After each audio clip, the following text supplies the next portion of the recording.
We've got quite a few that have now joined us, so we'll go ahead and get started here.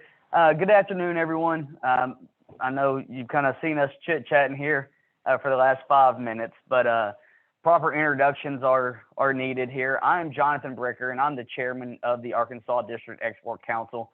And I just want to welcome you all to the first session of the Grow Your Exports course. First off, I want to thank our sponsors, because without them, as Rudy pointed out, this would not be happening. So thank you to the Arkansas Economic Development Commission and Arkansas Manufacturing Solutions. We've partnered with them to be able to host these webinars, and really this wouldn't be possible without them. So thank you both AEDC and AMS.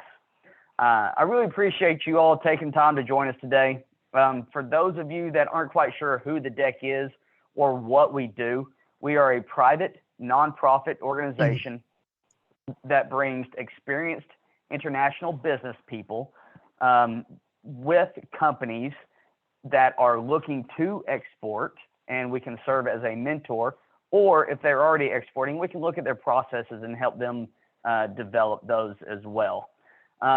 We're all been appointed by the U.S. Secretary of Commerce, and that is because of their real-world international expertise.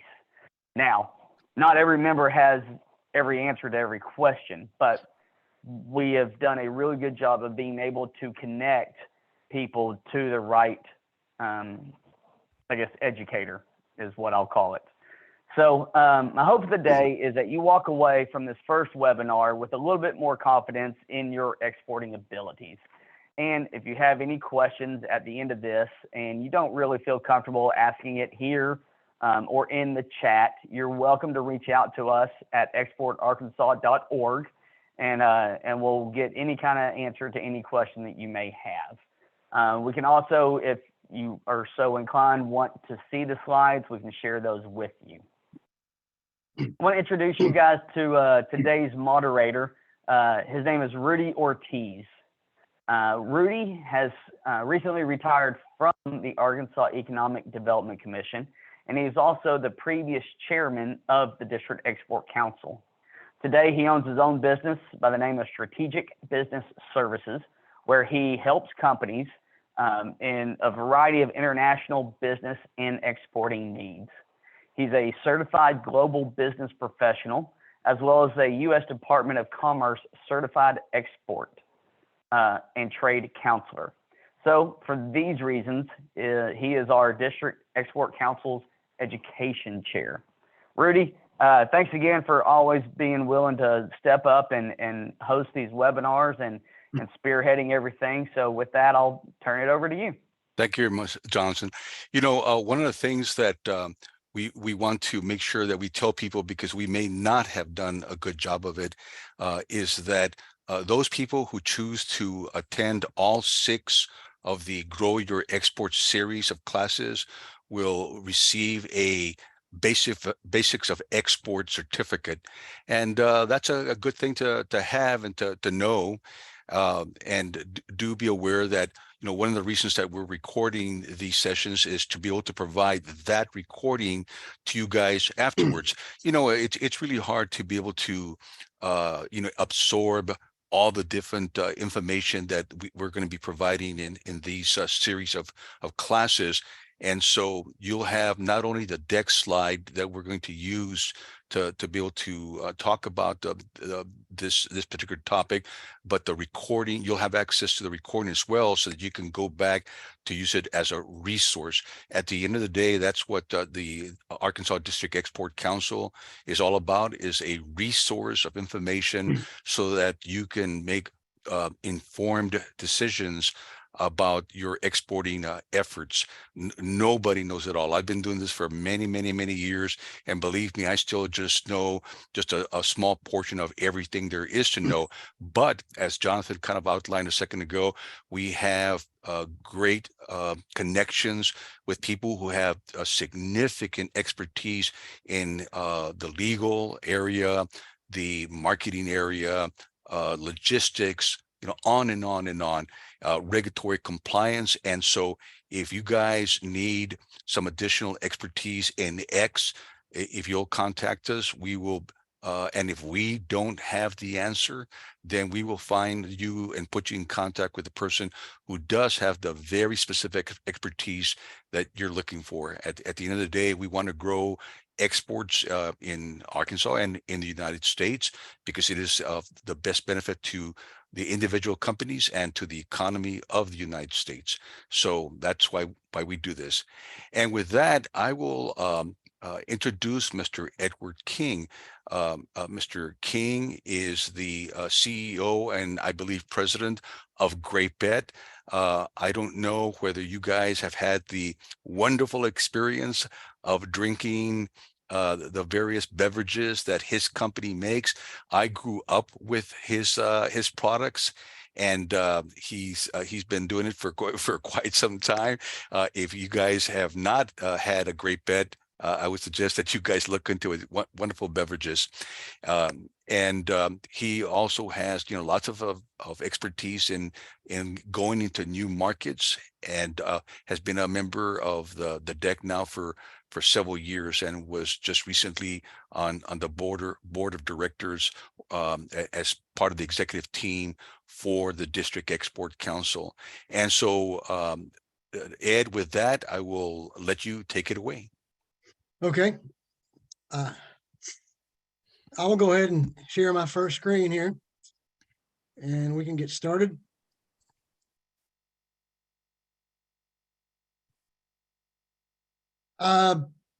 Thank you everyone for joining. This is a big part for our deck, is to have these educational series to try to share some expertise, to at least point you in the right direction. We, as Rudy said, we don't have all the answers, but we know people who have the answers, and that's what we're here for. Just a little background information about our company. Great Bet International has been around since 1939. Always been an Arkansas company, founded in Camden, Arkansas. Our initial product in 1939, and you may not be able to tell it by looking at me, but I wasn't around in 1939. But since 1939, the original product was a grape soda soft drink, and that was the major and only product for a number of years. But through the years, it's expanded in complete line of flavors, all the fruit flavors, traditional soft drink flavors, tropical drinks, because we do ship into the Caribbean. Soft drink industry, the traditional soft drink industry has changed through the years. We've been lucky enough to be able to diversify into products like sports drinks and rehydration products for industry. It's a Gatorade type product, but we don't have any celebrity endorsements, so not for so much for the sports drink market. And we recently got into the cocktail mix business. We were able to acquire a company in New Orleans, and that has enabled us to get into a couple of export markets in Belize and Saudi Arabia. Oddly enough, there is a market for cocktail mixes in Saudi Arabia. My background is that I'm co-owner and started with Great Bet in 1989. From day one, my goal was to expand the export market.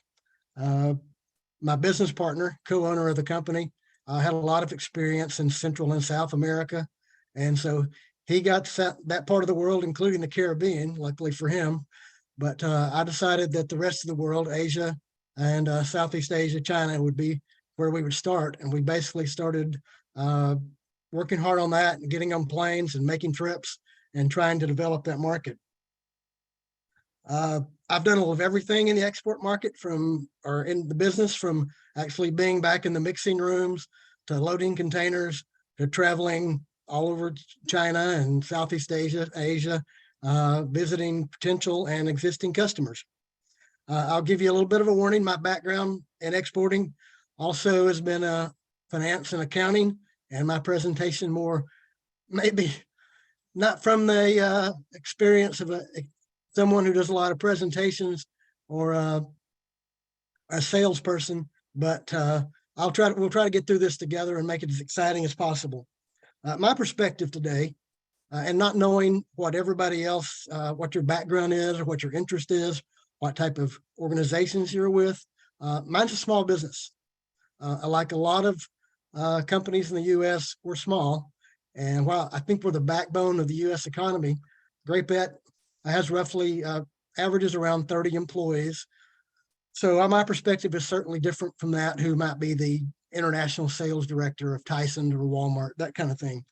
So I'll kind of give you some of the my experiences both in developing markets and just common sense things that I've experienced through traveling around the world and making relationships. First thing I can say to you is that look at the slide that's on the screen right now. That is your market. It's a big world out there that I found out a long time ago. There's so many opportunities and so many possibilities. Not every place in the world fits what you do, but there's some place that does. You're not limited to your city, to your state, to the US, but that whole map that sits out there are potential opportunities for you. On my very first trip to China, which is in the early 90s, I went by myself. I was alone. Me and 1.3 billion people were in China at the time, but I had an extra day before I left China, and I'm standing alone, the Great Wall of China, looking out over the rural areas, and it totally changed my perspective on the way I looked at the world, the way I looked on the opportunities out there. And I grew up in a very small town in north central Arkansas, and to go from there to standing on the Great Wall has totally changed the way my outlook on what happens in the world and the events of the world.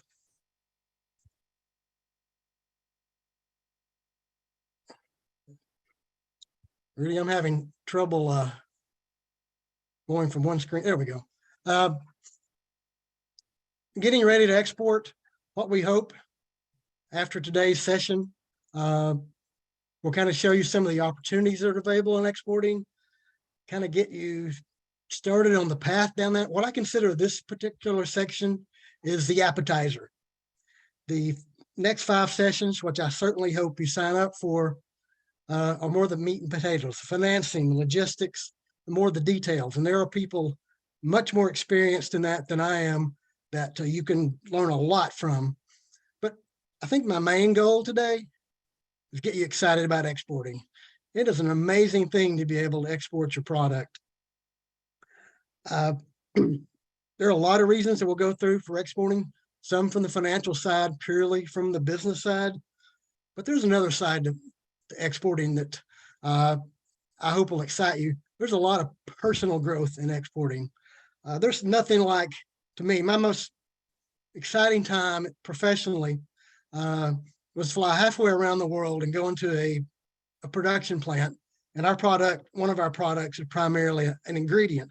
To go to a production plant and see a pallet sitting in their warehouse that you had a hand in developing, that shipped from Malvern, Arkansas, and ended up halfway around the world, and then to watch that product being used in a manufacturing plant.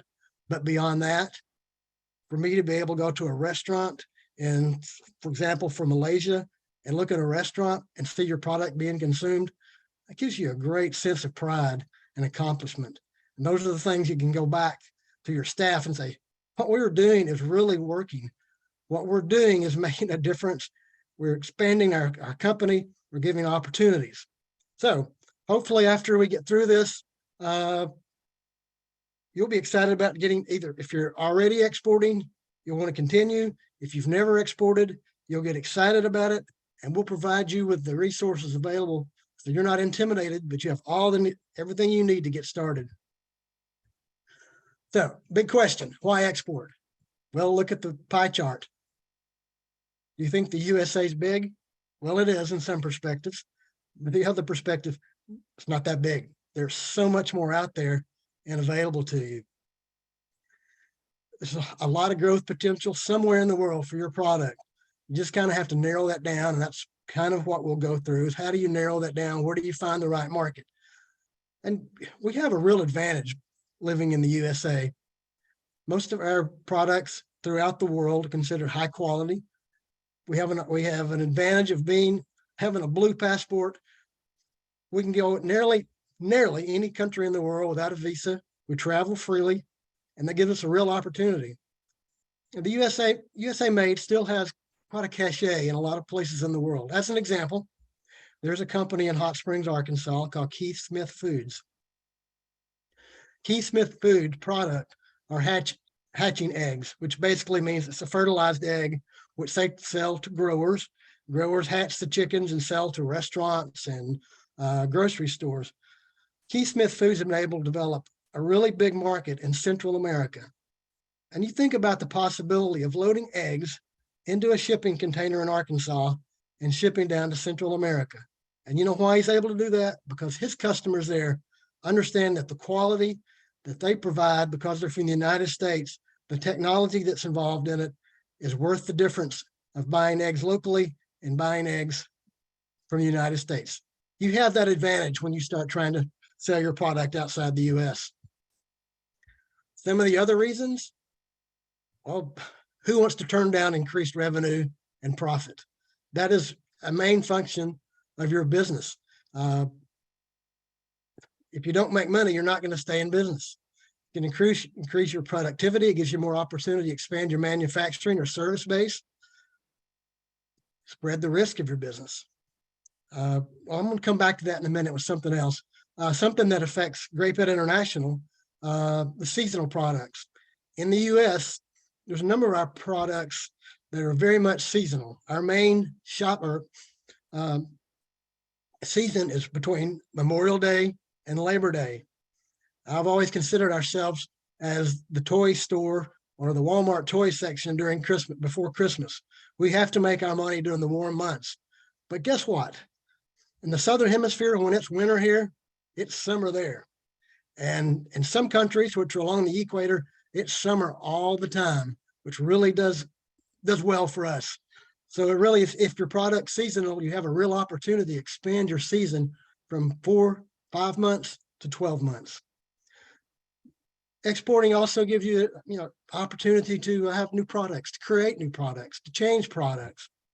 And the other two, additional markets and tax advantages, that's probably for another session, especially the tax advantages. Being ready, and some of the things we hope to cover over this session and the next sessions. Does your company have a product for export sales? My answer is yes, it does. And maybe not every single product in the world has an export market, but by and large, it does. The market's so broad, so diverse. There's some place out there that you can be successful. Do you have an export plan? Well, maybe you don't today, but before we get through all this, we'll talk about what you need, why you need an export plan, how to develop an export plan. And as you move along this whole 6-session process, you'll be able to put a plan together. Do you have the production capacity? Well, if you're at 100% and you don't plan to grow, then what's the point of exporting? But I think anytime someone comes along and says, I can increase your business 10%, 20%, 30%, you'll find a way to commit those additional or create additional production capacity. Do you have the financial resources? Well, that all depends on your company, but certainly if it's a good opportunity, you can find the financial resources. And this is the big question. This is kind of a moral question. Are you willing to dedicate resources? That's the decision you'll have to make once you've made that decision to jump into the world of exporting.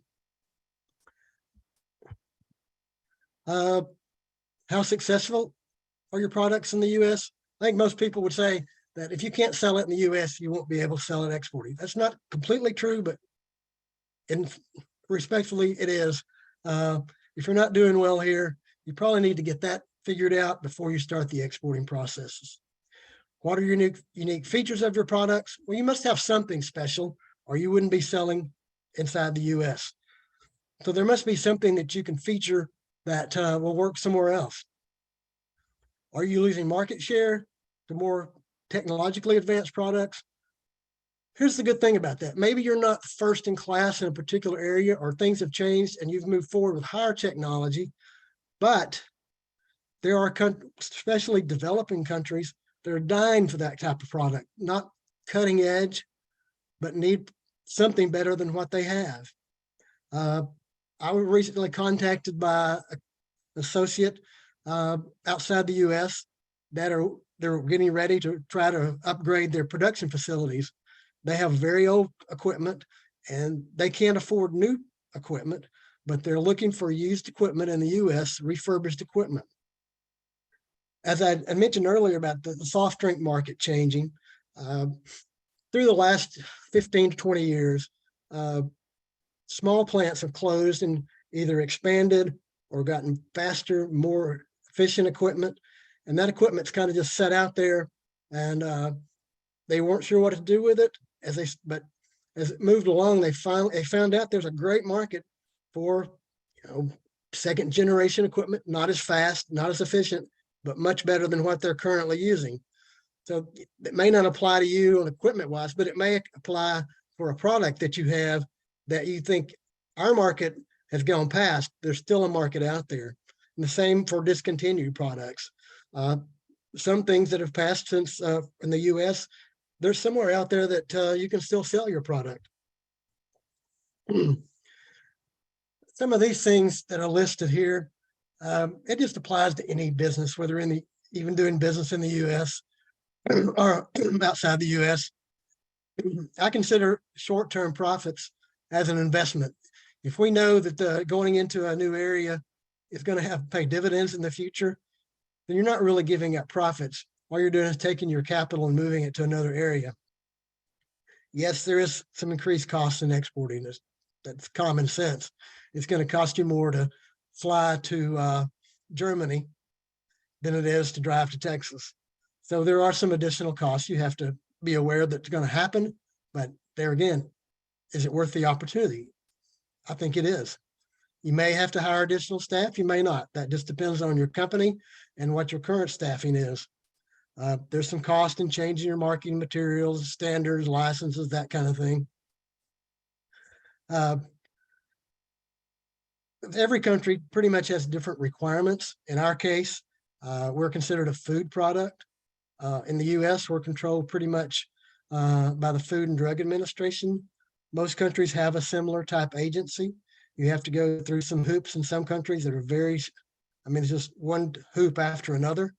And some countries fairly easy. When we started shipping into Canada, I was shocked how easy it was. It's basically like shipping to the US. Shipping to Brazil, it's a whole nother animal. And it's just much more difficult.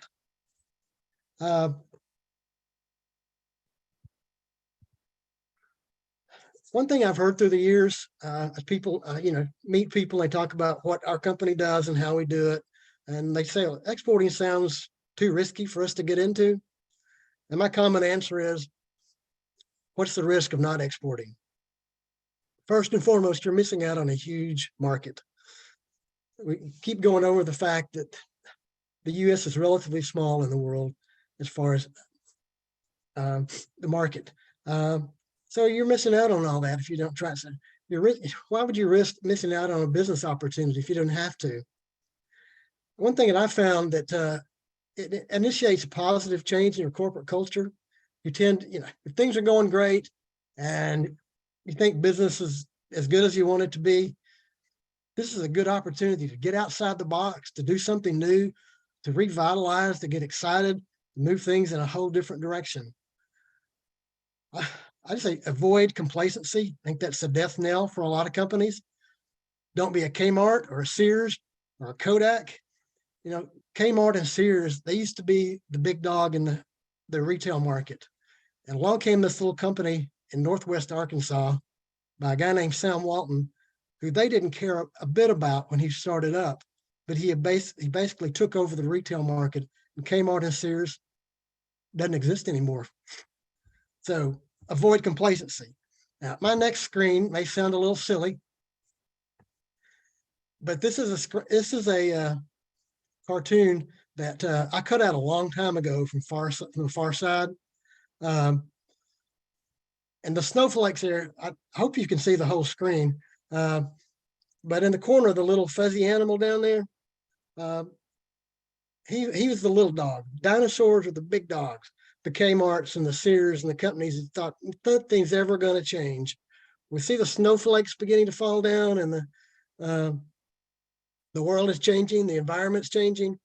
Well, those snowflakes represent the change of economic environments, competitive environments, attitudes, demographics, all the things that can affect your business that you don't really think about sometimes. If like I said, if things are going great and your market's strong and you think that nothing's ever going to change, well, I can tell you that in the soft drink market, we all thought that about 30 years ago when soft drink consumption was number one.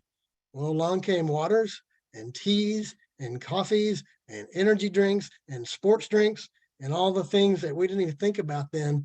But the companies that have survived were the ones that have eliminated complacency. Now, how does that affect exporting?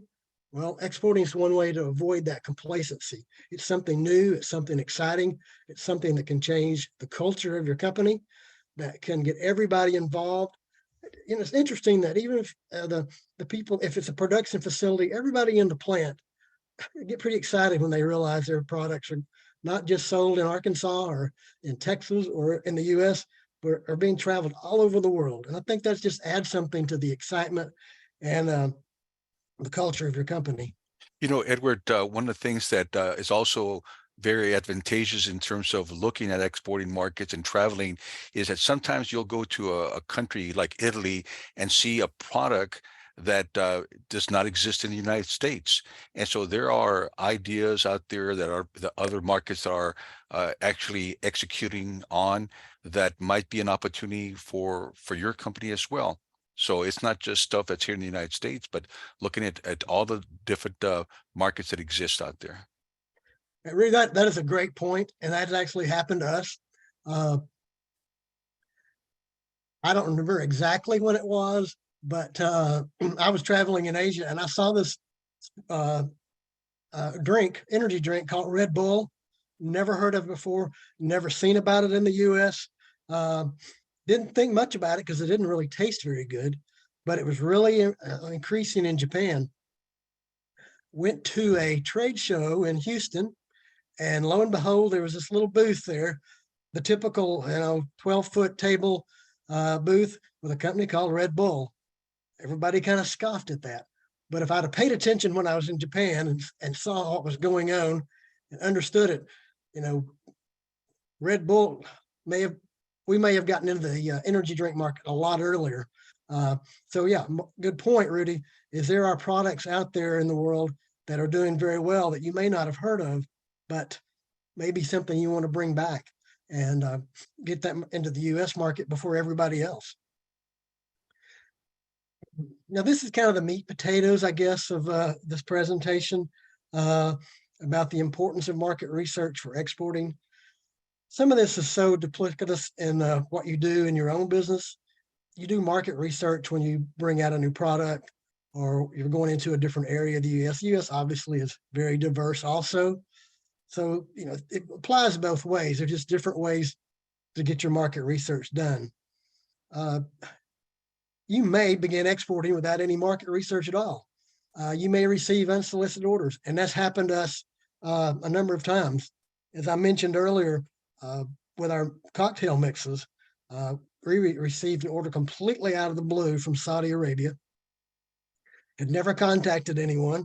They had gotten seen about our company at a trade show, and completely without us expecting it. That's unusual. And so far, that's going very well. None of our staff have traveled there. It's been going along fine, and it continues to grow. That's an anomaly. That's not the way it usually works. I think statistically, you'll find that if you spend some time with your market research, you'll definitely improve your chances of doing well. Information is everything in our environment today. And the good news is information is so much more available than it was when Rudy and I got into this game. Rudy, you may not remember that when I started, we communicated internationally by telexes, which was basically you get a message out one day and you get it back the next. And then that wonderful technology of a fax machine came along and totally revolutionized the way we communicated with our export customers. And now, I mean, it's just so easy. The people are just now getting started into this. probably can't appreciate how much easier it is than it used to be. I downloaded the WhatsApp app about a month ago because one of our associates outside the US said that was the easiest way for them to communicate. And I'd heard of it, but I didn't know anything about it. And then about 2 weeks later, associate from Mexico said, is there any way you could use the WhatsApp app? That's what we're using all the time here. And so, communicating just with your customers or getting market information and market data is so much better than it used to be. Absolutely. And doing research, obviously this is basic. It's what you do when you're going into a new market anywhere. Where are your products most likely to sell? Well, if you're a very high-tech company and very technologically advanced, you probably don't want to go into Central Africa, but you may want to get into Central Europe, Germany, a developed country. I mean, that's the kind of things you're going to know off the top of your head. But with the availability of information, as Jonathan and Rudy talked about earlier, with the AEDC, with the World Trade Center in Rogers, Arkansas, U.S. Commercial Services, and RDEC, I mean, you can get the information you need to start refining where you think your product might sell. Segments and niches, that's just something you'll have to develop along the way. Is there competition? I almost assure you, yes, there's going to be competition of some type, no matter where you go. When we, earlier in our exporting, we found that our niche was in rural areas. We couldn't compete with Coca-Cola and Pepsi in advertising dollars, but we found out that that advertising didn't have as much effect in the rural areas of some of these, especially developing countries. And so we found our niche going into kind of out of the way places, smaller plants, smaller markets. And that was our niche, and has always kind of continued to be our niche outside the US. As a matter of fact, Edward, I was going to say, as a matter of fact, you guys are, I think, are in just about every Cracker Barrel in the country, aren't you? We do have quite a, in those type of businesses, especially the nostalgic type. Great Pet's been around a long time. And our generation, and even the generation older than me, which is hard to believe, but they remember the Great Pet brand pretty strongly. And so those type of markets are pretty good for us. Walmart's been a great customer of ours for a long time. Just a little aside here, we got into Walmart because Sam Walton, growing up, his favorite soft drink was Great Pet. So we got kind of fortunate there, and he wanted Great Pet in his stores, and it's still there today. And if you go to the Walmart Museum in Bentonville, which is an interesting place for anybody, whether you're from Arkansas or somewhere else, but they have a section there that is a duplicate, basically, of all of Sam Walton's original office, his desk, paper scattered out on it. And then there's a section that they have behind the glass that things from his childhood. And there's a 6-ounce bottle of Great Pet. 6-ounce bottles aren't available anymore, but Great Pet is there. So that's kind of our nostalgic niche in the US. Got off track there. Sorry about that. Customers' needs and accommodating. I mean, that's just general business. I mean, you got to find what your needs, the customer's needs are. But somewhere out there, there's something for your product. New trends that Rudy mentioned, a few minutes ago. You may identify, and you're traveling, as he said, in Italy, you may find a new trend. And if you recognize it, and not like me and didn't recognize where energy drinks were going, you may find a real opportunity, not for your export so much, but for in the US. And then there's that word that keeps popping up all the time, is pricing. We all try to sell our service. We all try to sell our quality, but you've got to be price competitive, and you've got to determine how you can price your stuff. Most of the time, you're going to find out that it's hard to be as competitive in some respects because of transportation costs and exporting costs, but you may have an advantage in the efficiency of your production facility, or the way you or your technology, your social media. You may find you have some things that kind of dilute that price comparison outside the US. But lo and behold, I mean, when it comes down to it, people are going to ask you your price, and you've got to be competitive. And there again, those are the kind of things that the information can be available through all the resources we've talked about before. It's kind of like the Lamborghini, right? I mean, Lamborghini does not try to be price competitive. Their advantage is something other than price, and they market to those people who appreciate those particular factors and who are not price sensitive. So price is definitely a consideration for certain markets, but not for others. Well, that's true. I mean, they certainly have found their niche in the world, and unfortunately, it hasn't been mine. But yeah, you're exactly right. I mean, fashion is a whole different thing. If you're selling Prada or Louis Vuitton, you don't worry so much about price. In fact, I think some of their consumers prefer to pay more because it makes them look better. So that's a whole nother animal. And some of you, I don't know who all is on here today, but if that's your market and you have a product that fits that, congratulations. Then there's the typical market, the demographics, distribution of population. I mean, that's all important. Our demographics primarily are younger people in our export markets. In the US, it's a little older market. Depending on what your product is, all these other things, per capita income, that stage of economic development, there may be a better opportunity for your product, a highly developed company, or there may be opportunities in a developing country, just depending on what you're offering. You'll get into some of this next one, the political stability and rule of law and regulations in some of the later sessions. And please do sign up for all the sessions, because you will learn a lot more than you're learning today. Regulations are one of those things you'll face in exporting. Every country has their own set of regulations, and they tend to change. Culture and business practices. I mean, it's no secret, and you probably all know how different cultures do things in different ways. Some things that are totally acceptable in the US are not acceptable in other areas, just from cultural differences. Maybe food. It can be, the way they do business. I think in most in Asian countries, you don't expect to fly in there, hop off a plane, have a meeting and sign a contract. That's, it's a slower pace. It's more relational based. Great Bet's first international franchise was in Guatemala City in 1946. And we still do business with the same company there. And that's because through the years, there's been a relationship, a family relationship. Their families have visited in Hot Springs, and we've visited in Guatemala City, and it's very relational based.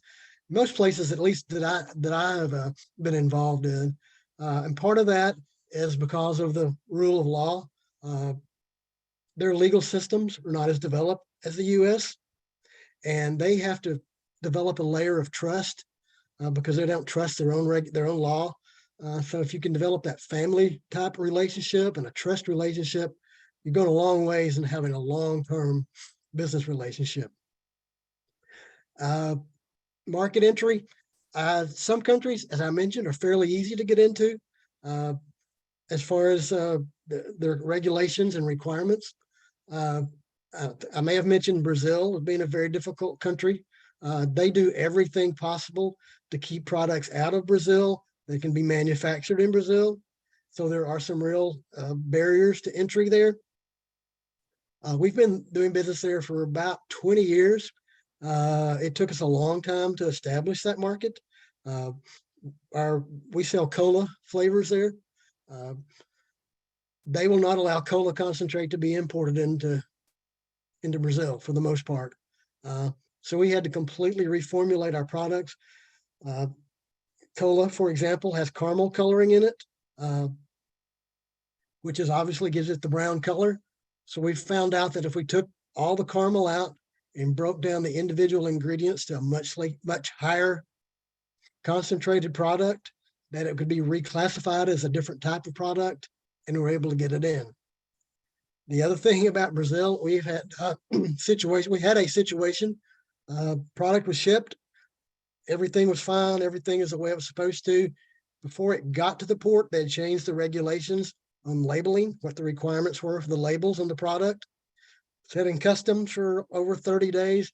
So finally we had to print new labels, ship them to Brazil, pay someone to go to the customs bond, take the old labels off, put new labels on, then got it through customs.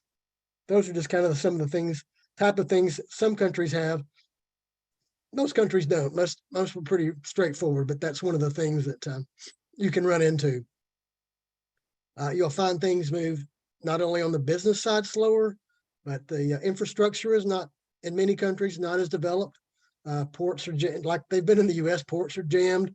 Transportation is not as good. The trucks in a lot of these countries aren't as big. They have to load on smaller trucks. It may take 2 trucks to get your product in as opposed to 1. But things are just different, and you just kind of have to go with the flow of things. We talked about research. Here are some of the potential research areas that you can get into. Export.gov is full of information. Quite honestly, before I'd spend a lot of time on export.gov, I would contact RDEC at exportarkansas.gov, and Patty will get that. There, the link, email link on there at administrator or coordinator, and pass on your questions, and she'll hook you up with, like I said, the AEDC or World Trade Center, U.S. Commercial Services. And instead of you spending a lot of time going from website to website to website, you can actually talk to somebody, either an RDEC member who's been in the country that you're trying to get into, or have, they have, especially the U.S. Commercial Services, they have people on the ground in these countries at the consulates or near the consulates, and they can actually, you can talk to someone. They actually have services, and I think some of them are free and some you pay for. They'll go out and meet with the people before you have to get there. They can set up meetings and transportation and translation. So the resources are there. So do not let those kind of things intimidate you. We'll get you down that path and eliminate some of the difficulty in exporting. Edward, I want to jump back about the trucks. If you go to Guatemala, for instance, the roads are smaller, right? I mean, they don't have as many big, 4-lane highways as we have, and consequently, they have to use smaller trucks, which is why it would take 2 trucks instead of 1 big semi like what we're used to here. The one thing that I always tell my clients and my students, when you're looking at international business, make the automatic assumption that it is different than how it's done here in the United States. If you start off with that premise, you're probably going to find that it is, 1, accurate, and that you're going to have a lot less surprises if you make the assumption from the get-go that it is different than it is done here. Well, my wife watches a lot of HGTV and some of the real estate shows, and House Hunters International I enjoy, because when these Americans are moving to even Europe, and they go in these apartments or houses, and they say, but the kitchen's too small. Well, you're thinking like an American, and you have to and same thing with the transportation infrastructure in these countries. Don't think like an American. You've got to think like the people in the country you're in. It's just different. Not something that can't be overcome, not a real obstacle, but just be aware that what you expect is going to be different than what you expect here. In here, we expect to get online, have a truck there that afternoon, load it up, and it's gone. And that's not the way it is at some of the ports in different places around the country. I want to have a plan. What the old saying, if you fail to plan, you plan to fail. Really the same thing with an export plan. It's no different than any other plans you make in your business. I don't know, like I said, who's all on this call, and what your what kind of companies you work for, or what services you offer, products you offer.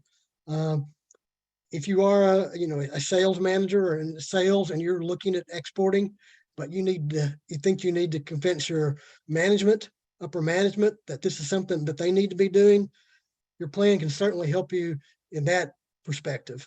You can't go to management and say, I've got this feeling that I really could sell my product in the UK.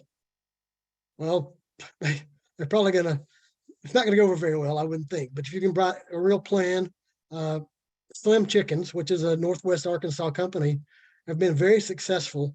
Sam Rothschild, who's their international sales director, has been very successful in the UK. My guess is when Sam and their company started to export, they didn't just didn't fly to UK and say, let's build a building and start selling chicken. I have a feeling they had a very, very well thought out because they've been very successful over there. Never hurts to have a tool to measure your progress. Are you doing well? Are you making any money? Like I said, my background is finance and accounting. If it didn't show up to me on the financial statement that we're making money, we're going to have a conversation. Helps you focus on your goals. Goals are important from your personal standpoint. You decide you want to start exercising, you got to have a goal of what you want to accomplish. Same thing with exporting. You need to know what you're trying to do, if you're doing it right or not. Always better to have it written down so you can refer to it, and it needs to be easy to understand. How do you create an export plan? There again, it's like anything else you might do in business when you're looking at to expand or to grow or offer a new product.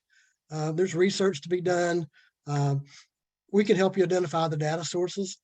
Just quick contact RDEC, and you can be inundated by all the information you can possibly need. Again, prioritize the countries. Where do you want to go? Why do you want to go there? What are their markets in that country? Number 4, the logistics, the shipping. Here's one piece of advice that I'll offer you. No matter what you're selling or what you're trying to sell, you have to have a good freight forwarder. The freight forwarder is the person that will arrange all the shipping for you, that can schedule being picked up at your facility, gets it to the port, gets it to, if it's a less than container load, gets it in a container. If it's full truckload, they'll schedule the container at your facility, gets it to the port, and gets it where it needs to go. Once that product gets on a container, you're blind. You have no idea what's going on without your freight forwarder. They can track it, trace it, tell you what time it's supposed to be there, when it's supposed to be there, when it got there. If your customer starts contacting you and say, where's my product? You have no idea without your freight forwarder. They can make your life so much easier if you have a good relationship with the freight forwarder. And there are a number of good ones. And I think anybody in RDEC can certainly give you a reference, good and bad. One bit of advice I'd go with a fairly large company, one that's been around for a while, one that has, check for references with other people that export and see if they've done a good job. When I first started, we started with a small company in New Orleans, because that's where a lot of our product was leaving from, the Port of New Orleans. And a small company, they did a great job. Great job. I mean, the owner of the company would go down to the docks if there was a delay and and he knew the people at the dock. He knew the people to talk to and get things moving along. Problem is, one morning I tried to call down there and couldn't get through to anybody, and found out they had just closed their doors and gone out of business. Fortunately, at the time, we didn't have any shipments in process. It took us about 2 different freight forwarders after that to find one that we fit well with, and their customer service staff was really good, and we've been using them for about 10 years, and they're just really good. They're big enough that they have the resources both in the US and all the ports, and they have local agents in the countries that we ship to. If there's ever an issue, they can contact them. It may be the next day, just due to time zone changes, but they've got someone that can figure things out. So I would highly recommend, at least if you have products instead of services, that the freight forwarder be pretty high on your list of things to start working on before you move along. This is just kind of a wrap up of your export plan. I think we've talked about all that. There's just things you need to go through. Financial analysis is always going to be important. Is it going to be profitable? How much is it going to cost? How much do we have to invest? There again, that's kind of what you'll have to do. Some of these other things are things that we can certainly assist you with. RDEC can, or all the other resources that I've mentioned before. Rudy, is there anything you want to add to the export plan in particular? No, except for the fact that, it's definitely important to go through the process of developing one, because as you do, you will find out, just as I stated earlier, that you thought it worked one way and it actually works another. And the only way that you find that out is by doing the research. And so going through this process, through the entire process, looking at every piece of this, the legal, the market, the regulatory compliance, please assume that it is different than what you are used to, because I can almost assure you 99% of the time it will be different. And so, the export plan helps you in a systematic fashion, ask those questions, look at these issues, and make sure that you don't forget any part, overlook any part, and wind up being significantly surprised in a bad way. Yeah. The only thing I would add to that is that you have to be flexible. Just because you have a plan doesn't mean things always go to plan. Oh, no. They generally don't when you're exporting. There's always something that's going to pop up. Things are going to, as Rudy mentioned earlier, things are going to be different than you think. And that's just the reality, but be flexible, be willing to make changes.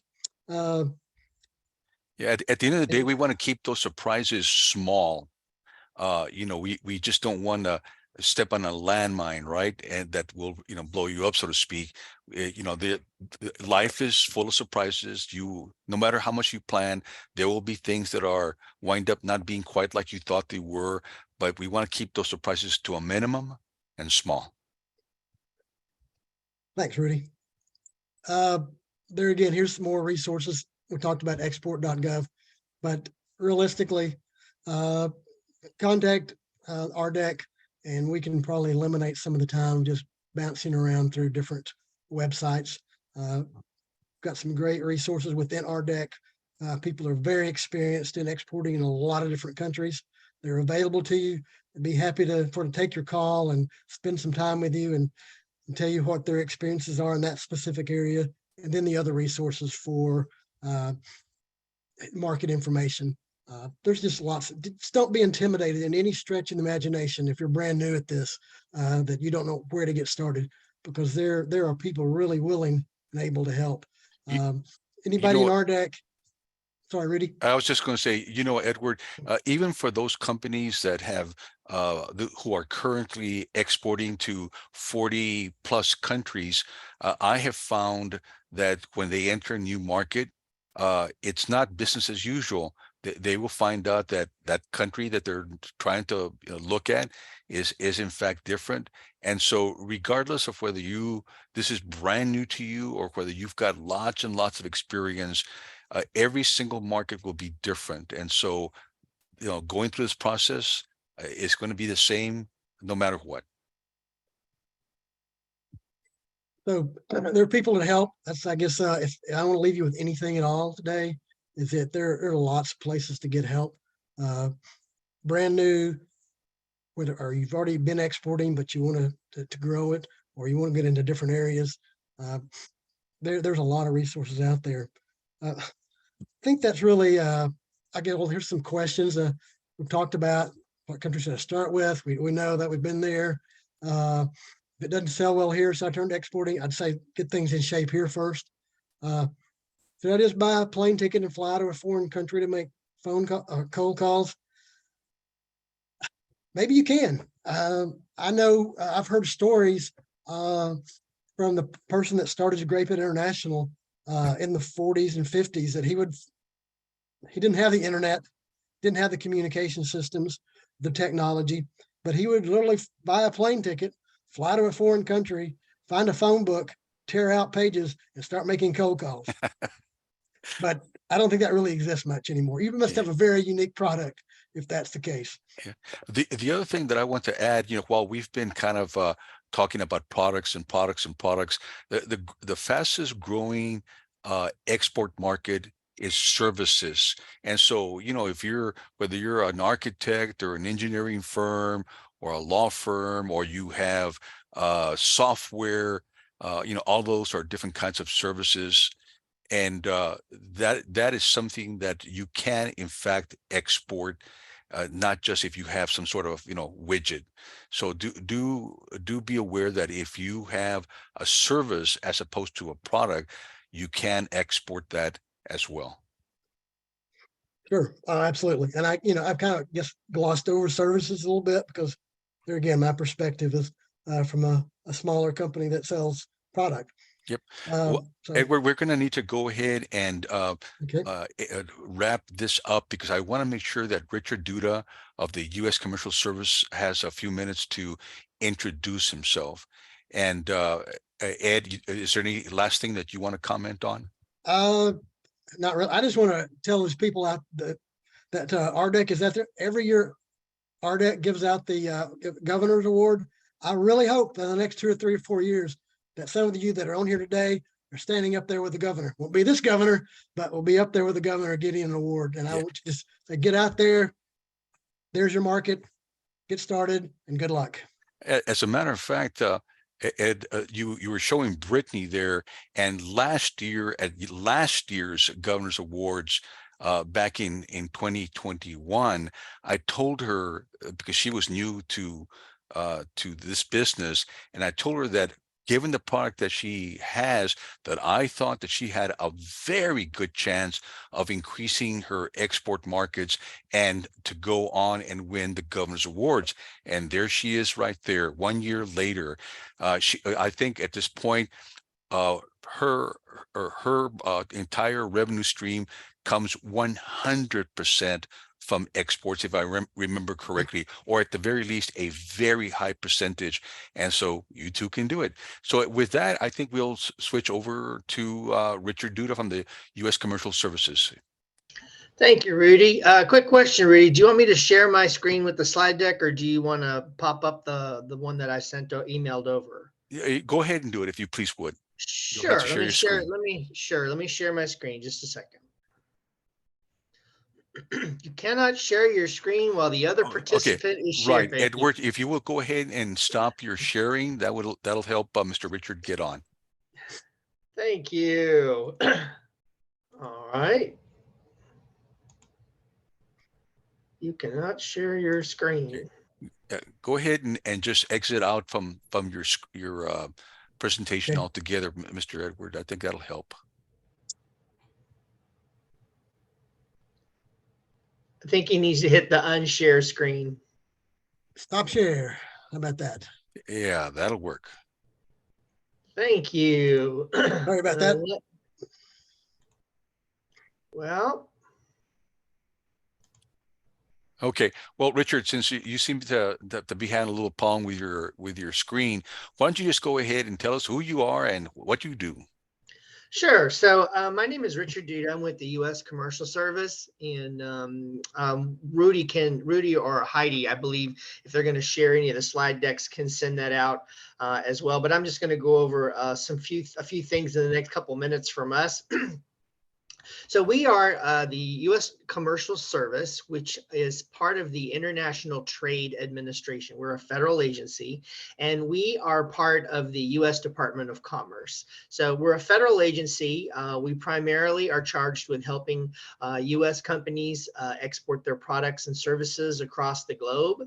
And we're in 75 countries and in over 100 U.S. cities across the globe. So because we are a federal government agency, we're able to accomplish quite a few things for companies that would be pretty difficult to achieve in the private sector. And we really kind of have four main areas that we provide assistance to companies. The first one is export counseling. So with that, we can help companies develop an effective market entry and sales strategy, understand export documentation requirements. I know Rudy's on the call, so he can assist with some of that too. We all kind of provide some of the same things in some ways, but very different in others. We also can help with navigating government controls. The second area is market intelligence. And we have a lot of reports. Thank you, Heidi, for posting those. We do have some pre-prepared information reports on trade.gov. And you can actually click, if you go to trade.gov, you can actually click on, and in the PowerPoint presentation that I provided, there's a link. You can pick your industry and you can find out just about as much information as you want about trade shows. Where will we be? How can we assist you at those trade shows for your particular industry? And then there's often quite frequently newsletters that come out every month or every other month specific to those industries. And then the third area is business matchmaking. So we're at a lot of global trade shows for just about every industry that's out there. And we often have booths that are there. So we're able to schedule pre-screened and set up appointments between American companies as well as the foreign governments or foreign companies that are attending those shows. We help companies when they go to foreign countries to set up meetings with that. And then our third one is commercial diplomacy.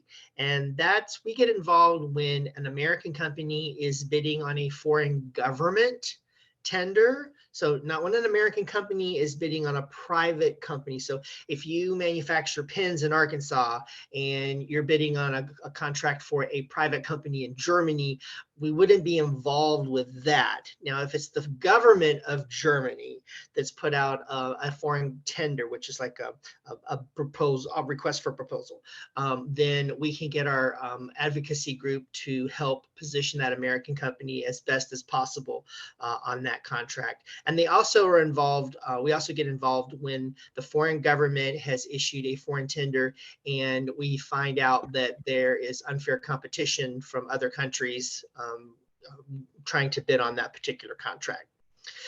We also have a global diversity export initiative. Links and information is on our website as well as in the PowerPoint. We work with the Minority Business Development Agency, the Export-Import Bank of America with regard to their minority and women-owned businesses program, as well as the Small Business Administration. Upcoming events, you can click a link in the slide deck, or you can actually, like I said, go to our website, trade.gov, and you can click on your industry and find out everything that's going on. And my contact information is below. Well, actually, it's Eric. My cell phone is 501-251-7472. I cover the whole state of Arkansas. I've been in this position for about seven months now. I came from the SBA where I was there for the last 4.5 years. So please just give us a call if you have any questions. Thank you very much, Rick. I also want to urge everyone to please fill out the survey. You know, obviously we're here for you guys. We want to do provide great instruction and great information, but sometimes we need feedback to make sure that we're meeting your expectations. That way we can adapt and be able to do that. So if you guys would take just a couple of minutes just to fill out the SurveyMonkey survey, we would really appreciate it. It's very beneficial for us to be able to help you. With that, we will close it out and remind you that next week and the week after and the week after, on Wednesday at 2 o'clock, we will have the next class, which is part of the 6-part Grow Your Exports series. And want to also remind you that for those people who take the effort to attend all 6 classes, we will be providing a basics of exporting certificate to those individuals. So let's hope we can get you guys to do that and get as informed and educated as possible to make sure that you have as few issues as possible. Once again, my name is Rudy Ortiz with Strategic Business Services, and this is the Arkansas District Export Council signing off. Thank you very much. Thank you, everyone. See you next week.